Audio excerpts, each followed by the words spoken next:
तो आज हम पढ़ने जा रहे हैं human writes a historical perspective. तो ह्यूमन राइट्स होते क्या हैं ये भी हम जानेंगे इसमें।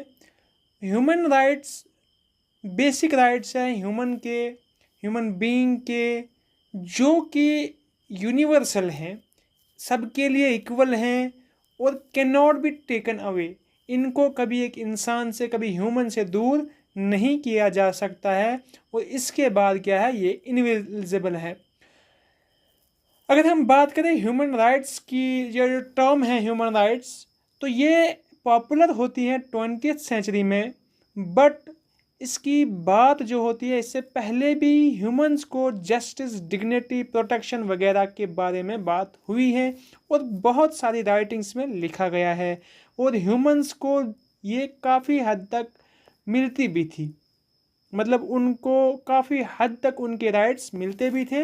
लेकिन ये 20th सेंचुरी में ज़्यादा पॉपुलर हुआ। तो सबसे पहले बात हम करेंगे human rights in ancient civilisation. तो एंशिएंट सिविलाइजेशन में सबसे पहले हमने पढ़ा धर्मा को, जो कि duty, justice, equality and compassion वो फाउंड इन द वेदास। तो बुद्धिस्ट टीचिंग हमने पढ़ी। एम्पेयर अशोका 3rd सेंचुरी में हमने पढ़ा BC, जिन्होंने प्रमोट किया रिलीजियस टॉलरेंस को, welfare of people, non violence को किया, रेस्पेक्ट फॉर ऑल रिलीजन्स। तो ये बेसिक राइट्स थे ह्यूमन के, जो कि कभी एक ह्यूमन से दूर नहीं किया जा सकता है। और people were not considered equal in the modern sense. मतलब कि अगर हम बात करें सिविलाइजेशन उस टाइम की जो थी, एंशिएंट सिविलाइजेशन, आज के मुताबिक तो वो इक्वलिटी नहीं थी, लेकिन उस टाइम के मुताबिक वो जो थी वो इक्वलिटी थी। Rulers were expected to protect their subject and ensure justice. उसके बाद हम एंशिएंट ग्रीस की बात करें तो प्लेटो, अरिस्टोटल वगैरह, सोक्रेटिस ने इसमें काफ़ी कंट्रीब्यूट किया है। प्लेटो जो कि 427 से 347 BC में रह चुके हैं, तो उन्होंने क्या लिखा, वो अपनी रिपब्लिक में लिखते हैं, he argued that ruler should govern for the welfare of all citizens. तो एक गवर्नर को, एक रूलर को क्या करना चाहिए, सिर्फ वेलफेयर ऑफ सिटीजन्स को की बात करनी चाहिए। उसके बाद उन्होंने ह्यूमंस की डिवीज़न ऑफ सोसाइटी की, आपने वो भी पढ़ा होगा। एरिस्टोटल को हमने देखा 384, जो कि प्लेटो के ही स्टूडेंट हैं, 384 से 322 BC तक, जिन्होंने ह्यूमंस को पॉलिटिकल एनिमल भी कहा। वो यकीन रखते थे, वो बिलीव करते कि every citizen should participate in public life. Justice means giving each person what they deserve. उन्होंने बताया कि जस्टिस का मतलब ही ये है कि हर शख्स को वो देना, हर शख्स को इतना देना जो वो डिजर्व करता है। हाउएवर ही एक्सेप्टेड स्लेवरी, लेकिन बात ये नहीं, उन्होंने फिर भी कहा कि, उन्होंने ये नहीं कहा कि सारे पीपल इक्वल है, लेकिन उन्होंने ये कहा कि पर्सन व्हाट दे डिजर्व, उनको वो दो, giving each person what they deserve, सबको वो दो जो डिजर्व करते हैं। लेकिन उन्होंने सबको इक्वल फिर भी नहीं माना। तो इन्होंने यहाँ पे बुनियाद डाली ह्यूमन लॉ की। उसके बाद हम एंशिएंट रोम की बात करें तो रोम ने डेवलप किया the concept of natural law. Natural law की जो कंसेप्ट है इन्होंने डेवलप किए। उनका ये यकीन था कि ऑल ह्यूमंस पोसेसेस रीजन, हर ह्यूमन के पास एक रीज़न है। और उन्होंने क्या बताया कि universal law based on nature जो था, जिसकी बेस किस पे थी, नेचर पे। तो उन्होंने बताया government should follow justice and natural law. Government को जो है फॉलो करना चाहिए जस्टिस और नेचुरल लॉ का ध्यान रखना चाहिए कि किसी भी ह्यूमन के राइट्स जो है वो उससे छीने ना जाए, वो उससे उनको वायलेट ना किया जाए। उसके बाद अगर हम मेडिवल पीरियड की बात करें तो 1215 में एक मैग्ना कार्टा, आपने शायद सुना होगा मैग्ना कार्टा, जो कि बहुत फेमस है, जो कि साइन किया गया था King John of England in 1215। तो इसके मेन फीचर्स थे, no one is above the law, मतलब कोई शख्स, चाहे वो रूलर हो या आम इंसान हो, कोई कानून से ऊंचा नहीं है। तो उन्होंने बताया कि किंग जो है वो भी कानून का वो कानून की को ओबे करेगा, प्रोटेक्शन अगेंस्ट अनलॉफुल एम्प्लॉयमेंट वगैरह। तो मैग्ना कार्टा जो है फाउंडेशन बना constitutional government and rule of law का। तो उसके बाद हम बात करते हैं 14th और 16th सेंचुरी की। तो यहाँ पे भी ह्यूमन डिग्निटी की बात हुई, individual of freedom, education, scientific thinking जो है यहाँ पे बढ़ने लगी। और साइंटिफिक थिंकिंग जब मॉडर्नाइजेशन होने लगी तो रीजंस बढ़ने लगे, तो फिर ह्यूमन राइट्स जो है वो भी धीरे धीरे बढ़ते गए।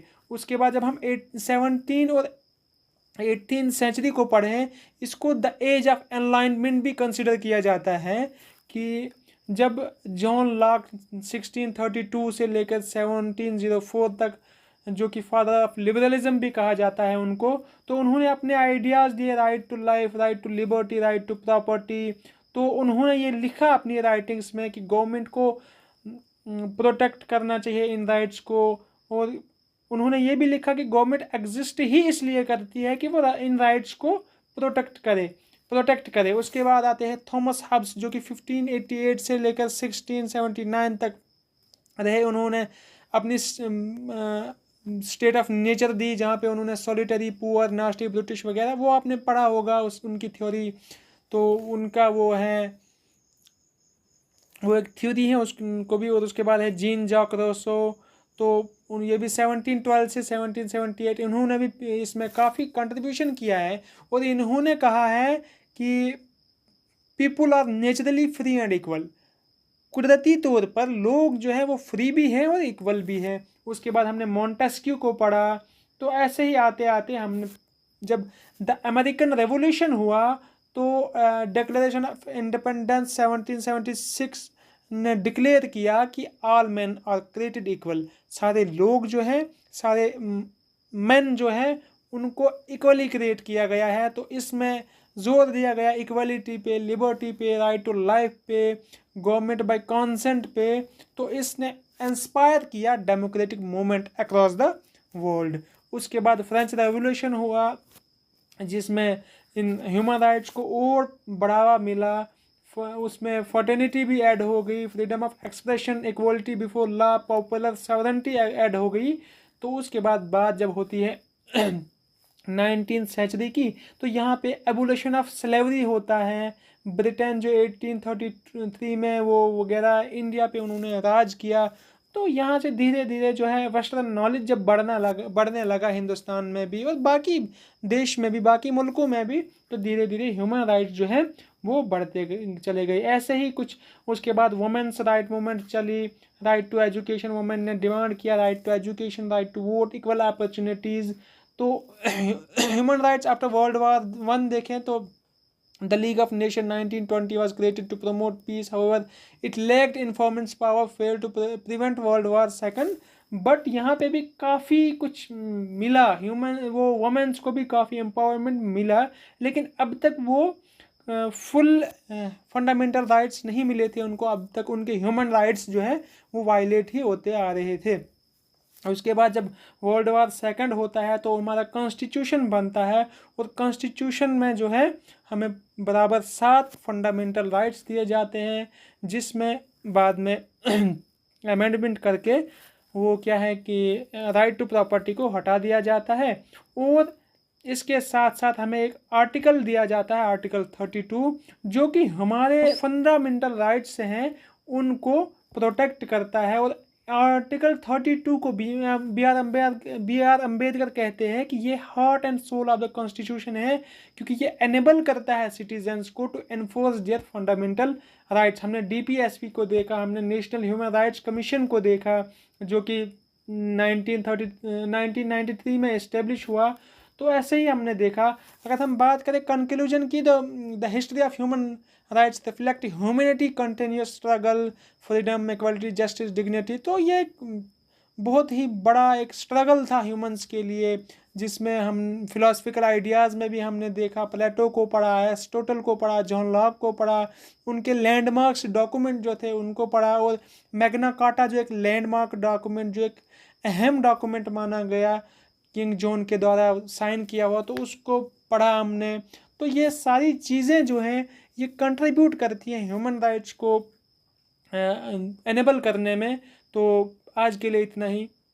वीडियो अच्छी लगी तो लाइक और शेयर ज़रूर करें। Thank you.